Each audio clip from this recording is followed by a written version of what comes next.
Hey everybody, Leslie Youngblood back with Andrea Williams from Paisley Paper Co. and Andrea Designs Studio. And February of this year, while Andrea had Paisley Paper Co. since 2017, Andrea? Mm-hmm. Okay.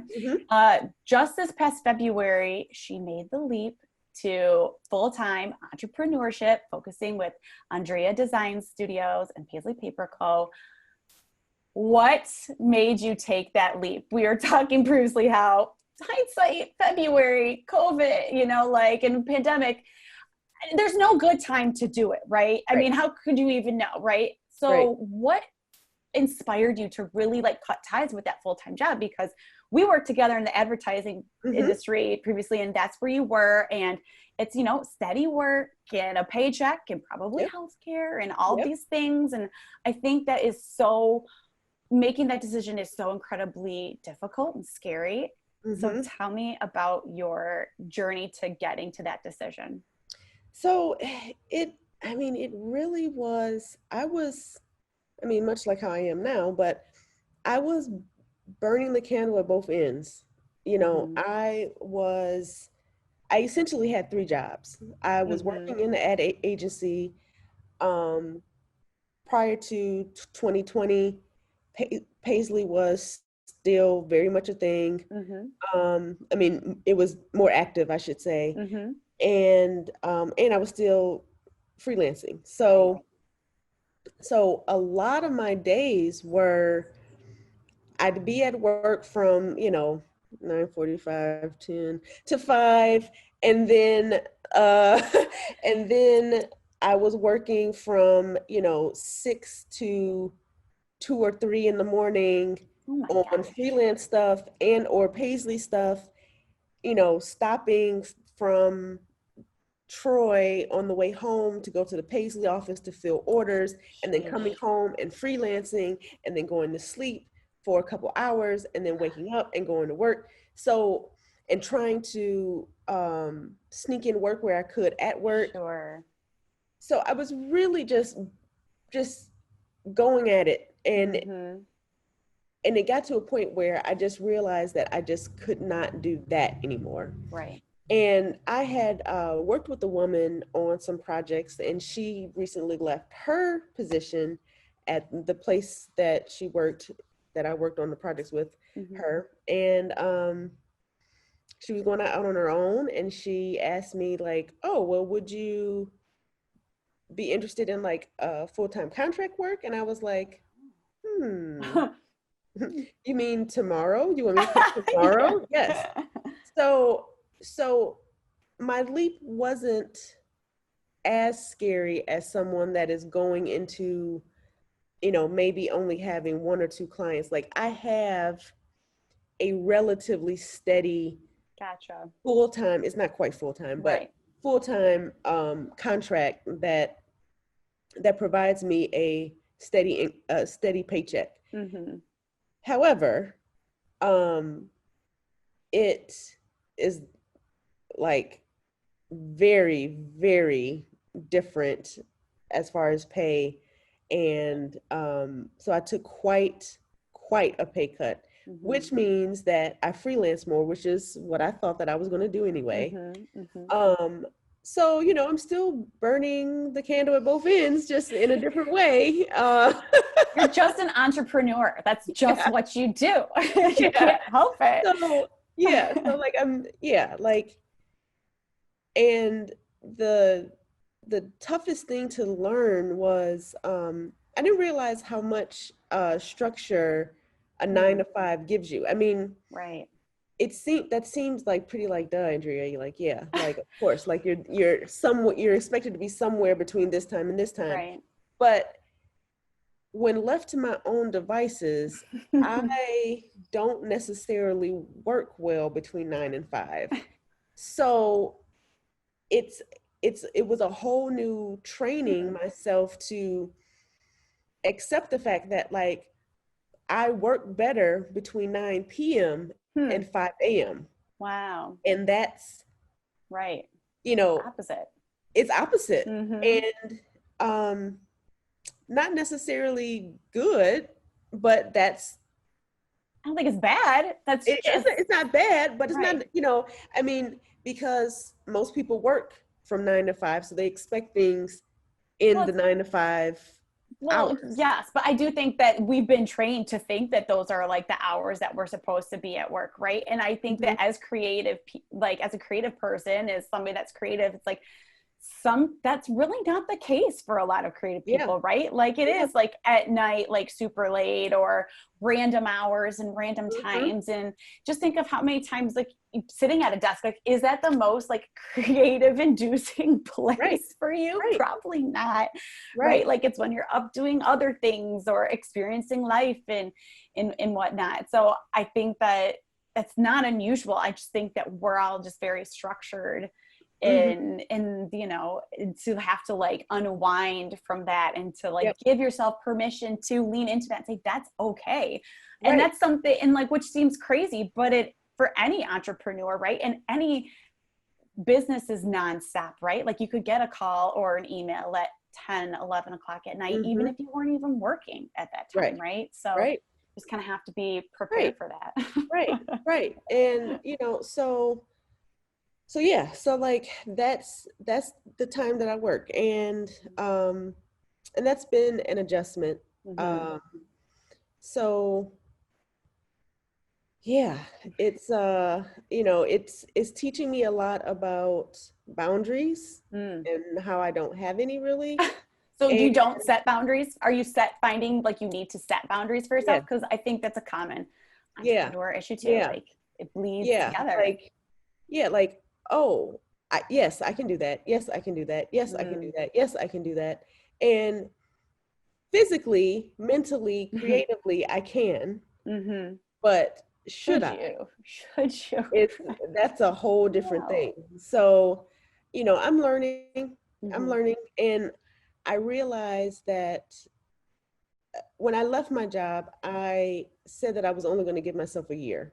So, To see if you could like do it yep, or yep, and actually not okay. even a year, just until the end Hmm. of this year. So, Oh, okay.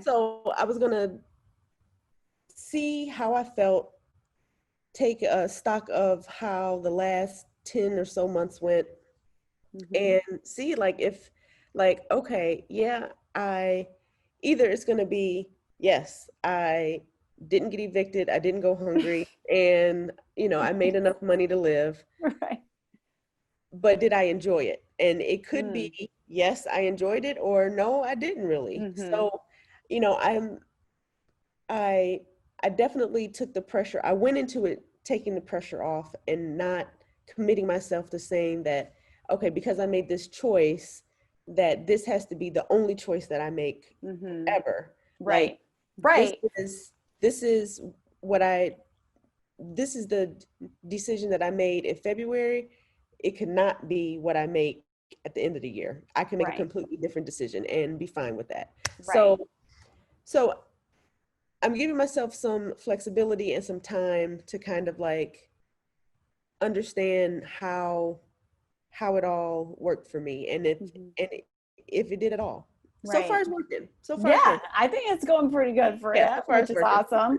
But I think that's so true. And I think so many people, whether it's kids picking a college or somebody moving into a house, they like feel like, oh, it's just forever. But like no decision is forever. Like, and especially in the world of business ownership and entrepreneurship, things change so much. And failure is a good thing, like messing up and you Yeah. know, like for it's like you fail fast and like you just keep going, keep Mm-hmm. pivoting, like keep learning, keep doing. And so I think that's such a awesome mentality to have because you don't know what's going to happen. Things are going, nothing that you could expect is going to happen. Especially in 2020. Respect. So God only knows what's coming at us in the next couple of months in this year. So I think that's brilliant. And like, would that be your advice, like to other people considering leaving a 9 to 5? Like, give yourself a year, or like give yourself time, or what would you tell them? I would tell them, you know, whatever that time frame that feels right for them. You know, maybe they'll be able to tell. Well, I wouldn't say 6 months. I think that you have to get everything more than 6 months. But maybe 6 months is the time that they feel like they will be able to know, or maybe it's Hmm. a year, maybe it's 2 years. Mm-hmm. But yeah, I totally agree. Like I mean, there's very few things that are permanent when you're making a life Right. Your decision. life. I Yeah. mean, you know, I, off the top of my head, I think kids are probably the only I was like, going to say, yeah, they're kind of permanent.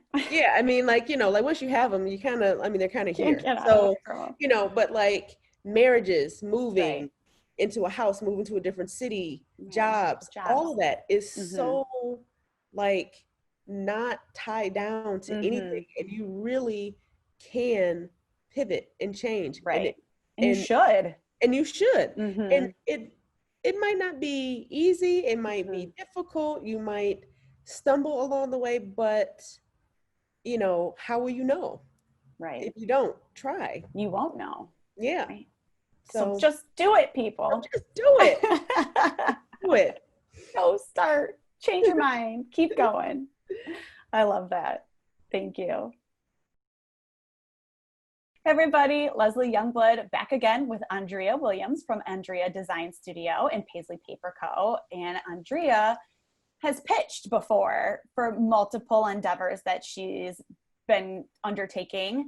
And so I would love to ask you, Andrea, pitching, I feel like, is a scary term for anybody, especially when you feel like you're doing it alone for a business idea or for a funding situation.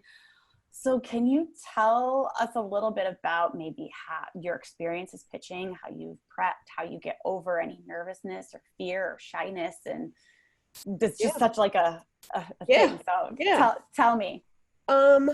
So the first time that I pitched, so first of all, let me just say this. I literally apply for everything. Okay. Good. So, I mean, well, not everything, but if I read something and I'm Uh-huh. like, yeah, I just apply for it.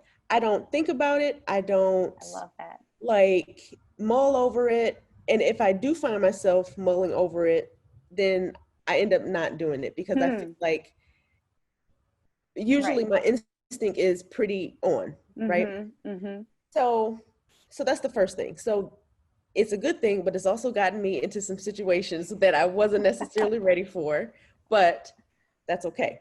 So the Uh-huh. first time that I pitched, I literally I applied maybe 5 days, five or Before you had six to days pitch? before I had to pitch. So, Wow. I mean, but like that was the The deadline. situation. Yeah. Okay. So like, Okay. like I wasn't You late with knew. it. It was just, Gotcha. yeah. So I applied. Um, I went to a business retreat in Florida. Hmm. I got the email in Florida that I was pitching. It was the day that I was flying back. Stop. Of course it was. Of course it was. So I literally left the airport and drove to the pitch. This was with Wow. Bumblebiz and Oh, wow. Detroit Blow. Okay. Yes, Mm-hmm. Detroit Blows. Detroit blows. Mm-hmm. So I am a ball of nerves. I mean, like, this is my first time pitching, just insanely nervous. Mm-hmm. Um, Luckily, I was at the retreat and I was able to like talk, and it was a business ladies retreat. So like I was able to talk to the women at the retreat about the pitch and kind of Mm-hmm. like go over what I was going to say and like what would be a good like intro and all of that stuff. Mm-hmm. So I What had did you have to prepare? Like, was it like a presentation or was it like, did you only have like 2 minutes for your presentation and examples, or what were like the parameters that you were working in? yeah, so I think it was like 3 to 5 minutes. It might Mm-hmm. have been 5 minutes, Mm-hmm. I think. Mm-hmm. Um, so yeah, it was just me like writing down what I wanted to say in both paragraph form and bullet form Mm-hmm. in thought bubble form, just, Mm-hmm. writing it down so that I can just remember it, so that I can Mm-hmm. just say it. Um, so drive from the airport, get to the pitch. It's way more people there than I expected. Of course. Of course. Um, the grand prize was 10 grand, I think, Wow. which would have funded the craft fair completely. Right. So everybody goes up to pitch, and then they announced that everybody is going home with some money. Oh, So no oh. matter what happens. So Wow. good thing, because I like kind of bombed. But No. but it was fine. It was fine. Are you like a natural born presenter? Like, do you feel No, like, okay. no. I get very nervous. I stutter. I don't like, there's certain words that I can't really pronounce sometimes. So Mhm. like D words, I mean, and I've done it a few times here. So like I can't, so like sometimes the D words kind of come out, which is, when you're trying to think Detroit blows is kind of, a problem. But so anyway, I ended up coming home with like $2,500 for the craft Woo. fair, and it was amazing. Like it was Hmm. a great experience. Um, Definitely told myself that I'm never going to do that again until I applied. Famous last words. Yes, until I applied for Detroit Soup, which is a community-led Hmm. pitching event. Hmm. And this was the one, it was not, it was the citywide one, so it was Hmm. the bigger one. Hmm. And much like the first pitch, the Detroit Soup pitch, you never win against kids, okay? Like if Oh, somebody is you can't. That's pitching, true. if Kids, somebody they're is always pitching gonna something win. about children, you might as well just hang it up. You're never gonna Spoiled win. by the kids. Um, but to go back to the Detroit Blows, it was actually a woman that I knew that won the 10 grand for Birth to Detroit, which is an awesome organization. Hmm. The Detroit Soup, the woman that won is another friend of mine who she has Caleb's Kids, which is like a mental health nonprofit for teens and That's kids. awesome. So again, never going to win against the kids. True. But True. the takeaway from that was that I was able to share my idea with, Hmm. I think it was a room of like 150 folks, Wow. and which was amazing because Hmm. at this point, like the social media for the In Color Craft Market Hmm. is kind of non-existent, and it was nice to just be able to get the word out. Right. Gotcha. Did you feel more like I got this with the Detroit Soup pitch because it was your second pitch, or were you still just as scared? Nope. It was just like the first one, and I expect that this one tomorrow will be just like the first. Like I'll go into it feeling just like how I was on the first one. I mean, but that's kind of how. That's why I don't really put any expectations on it. Like Sure. I literally just say, I'm just going to tell people my idea. Right. And whatever happens from that is whatever happens, but I am just going to talk about my idea. So, yeah, so tomorrow I pitch Paisley Paper, my stationery line, to a panel of important paper folks. Mm-hmm. And there will also be some retailers in the virtual audience. Oh, So, um, yeah, so it'll be a lot of eyes, a lot of ears on me tomorrow. mm-hmm. Yay. And yeah, so like I said, I'm just going to talk to him about Paisley. And that's Right. it. I think that's like a perfect strategy too, right? Because that's all you can do. And like also too, like especially now everything is virtual and something's always like it just puts so many more like question marks into like, Mhm, is my internet gonna work? Or like what if I mhm, can't get through or they like my signal drops or what mhm. have you. And I just think to go in there with that strategy, no expectations, but wanting to just share your idea Yep. with a group of people that might believe in it too, I think is just such a great strategy and something that anybody, even like the shyest person, Yeah. can take with Yeah. them, right? Yep. Because it's something as an entrepreneur you're going to have to do, probably, whether it's pitching for an investor, pitching for a grant, pitching, or going to just meet with a loan officer or trying to obtain a loan. You're going to have to sell your idea. And that's what people are interested in too. They're interested in you and like your idea, like, and you bring that unique spark to the world with what you're trying to do. So I think that's awesome. Any other like pitching tips or then you don't picture everybody in their underpants, like even virtually, or wear your like best like sweatpants, like, or, right? Right. I think, I mean, even though I was just as nervous for the Detroit Soup pitch that I was for the first pitch, I ended up freestyling a lot and kind of just going off of what, I read the room a little bit, and I consider myself to be kind of funny. So like I just, told a couple jokes and, referenced some like social, like cultural stuff, that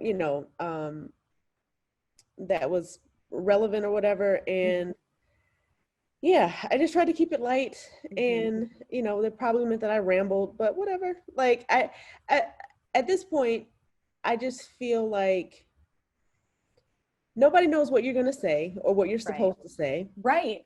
So it doesn't really matter. Like, as long as you don't like just go into like a tirade, like about, something completely off topic. Right. Like, nobody knows the points that you're supposed to make. Nobody knows if that joke was scripted or off the cuff. Right. Nobody knows. So, there's, and also, I believe in the good of people. And I think that people in general, when they see somebody that is passionate about something, or, and has an idea, I think people in general just feel like they're going to give you more grace than you expect. Right. Like, they're going to be like, it's okay. Like, yep, I saw that she was nervous, but it's okay because I still listened to it and I'm still going to give her my full attention. So, yeah, so like nobody knows what you're gonna say.